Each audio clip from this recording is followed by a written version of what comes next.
Hello friends, welcome back to my channel Janu's kitchen world. మా ఇంటి దగ్గర ఒక మామిడి చెట్టు ఉంది. మామిడి చెట్టుకి సమ్మర్లా కాకుండా ఇదిగో ఇలా సెప్టెంబర్ అక్టోబర్ నెలల్లో మామిడికాయలు వస్తాయి. ఈ కాయలు చూడడానికి రౌండ్గా పీచ్ అనేది లేకుండా చాలా పుల్లగా ఉంటాయండి. కానీ వర్షాకాలం కదా, నిలవ పచ్చళ్ళు పట్టుకోవడానికి పనికిరావు. అందుకనే ఇంకా ఆ మామిడికాయలతో ఇన్స్టెంట్గా చేసుకుని పచ్చళ్ళు చేసుకొని అప్పటికప్పుడు తిని ఎంజాయ్ చేస్తూ ఉంటాం. అందులో ఒక రకం ఈ పచ్చడి కూడా. మామిడికాయలతో ఇలా రోటి పచ్చడి చేసుకుని వేడి అన్నంలో వేసుకుని తింటే టేస్ట్ మాత్రం సూపర్గా ఉంటుందండి. రండి మరి ప్రాసెస్ చూపించేస్తా. ఈ రెసిపీ కోసం నేను 2 మీడియం సైజ్ మామిడికాయలను తీసుకున్నా. ఈ మామిడికాయలని నీట్గా కడుక్కొని శుభ్రంగా తడి లేకుండా తుడుచుకొని పక్కన ఉంచుకోండి. ఈ మామిడికాయలని చిన్న చిన్న ముక్కలుగా తరుక్కొని పక్కన ఉంచుకోండి. వీడియో క్లిప్లో చూపిస్తున్నాను చూడండి, ఆ విధంగా తరుక్కొని పక్కన ఉంచుకోండి. ఇప్పుడు స్టవ్ వెలిగించుకొని ప్యాన్ పెట్టుకుని ప్యాన్ హీట్ అయిన తర్వాత 1 టేబుల్ స్పూన్ వరకు మెంతులు వేసుకోండి. మెంతుల్ని కాస్తంత దోరగా ఫ్రై చేయండి. మెంతులు కాస్తంత దోరగా ఫ్రై అయిన తర్వాత దీంట్లోకి 1 స్పూన్ వరకు ఆవాలను వేసుకోండి.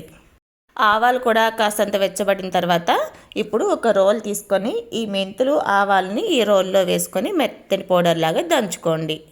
ఇవి మిక్సీ జార్లో అయినా వేసుకోవచ్చండి, కానీ క్వాంటిటీ చాలా తక్కువ కదండి. మిక్సీ జార్లో అయితే నలగవు అన్న ఉద్దేశంతో నేను రోట్లో దంచుకుంటున్నా.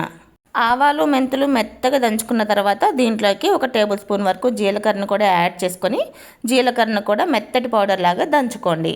ఇప్పుడు ఒక 10-15 వరకు వెల్లుల్లి రెబ్బలను కూడా వేసుకొని మెత్తగా దంచుకోండి. వీడియో క్లిప్లో చూపిస్తున్నాను చూడండి, ఈ విధంగా దంచుకొని దీనిని పక్కన ఉంచుకోండి.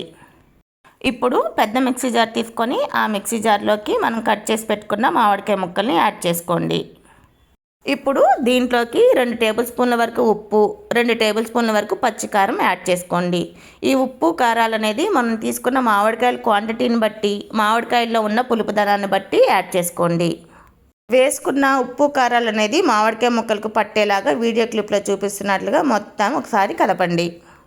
మిక్సీ జార్కి మూత పెట్టి పల్స్ మోడ్లో ఒక 2 నుంచి 3 సార్లు పల్స్ ఇవ్వండి. ఇప్పుడు మనం దంచి పెట్టుకున్న మెంతులు వెల్లుల్లి పొడి ఉంది కదండి, దాన్ని కూడా దీంట్లోకి యాడ్ చేసేసుకోండి. మిక్సీ జార్కి మూత పెట్టుకొని కాస్త ముక్కలు తెలిసేలాగా కచ్చా పచ్చాగా బ్లెండ్ చేసుకోండి. మనం అన్నంలో కలుపుకొని తింటూ ఉంటే మధ్య మధ్యలో మామిడికాయ ముక్కలు తగులుతూ పుల్లగా రుచి బాగుంటుందండి. కచ్చా పచ్చాగా బ్లెండ్ చేసుకొని పక్కన ఉంచుకోండి. చూడండి వీడియో క్లిప్లో చూపిస్తున్నాను, ఆ విధంగా కచ్చా పచ్చాగా ముక్కలు తెలిసేలాగా బ్లెండ్ చేసుకోండి. ఒకసారి టేస్ట్ని కూడా చూసుకోండి, ఉప్పు కారం సరిపోకపోతే అడ్జస్ట్ చేసుకోండి. ఇప్పుడు స్టవ్ వెలిగించుకొని ప్యాన్ పెట్టుకొని ప్యాన్లోకి ఒక 100 ml వరకు పల్లి నూనెని యాడ్ చేసుకోండి. ఏ పచ్చడికైనా కానీ పల్లి నూనె కానీ నువ్వుల నూనె కానీ అయితే టేస్ట్ బాగుంటుందండి. మీకు అవైలబుల్గా లేకపోతే సన్ఫ్లవర్ ఆయిల్తోనైనా తాలింపు పెట్టుకోవచ్చు. ఇప్పుడు ఈ ఆయిల్ బాగా కాగిన తర్వాత దీంట్లోకి పోపు దినుసుల్ని యాడ్ చేసుకోండి. ఆవాలు, పచ్చిశనగపప్పు, మినపప్పు యాడ్ చేసుకొని ఇవి కాస్త ఫ్రై అయిన తర్వాత ఒక 10 నుంచి 15 వరకు వెల్లుల్లి రెమ్మల్ని దంచుకొని యాడ్ చేసుకోండి.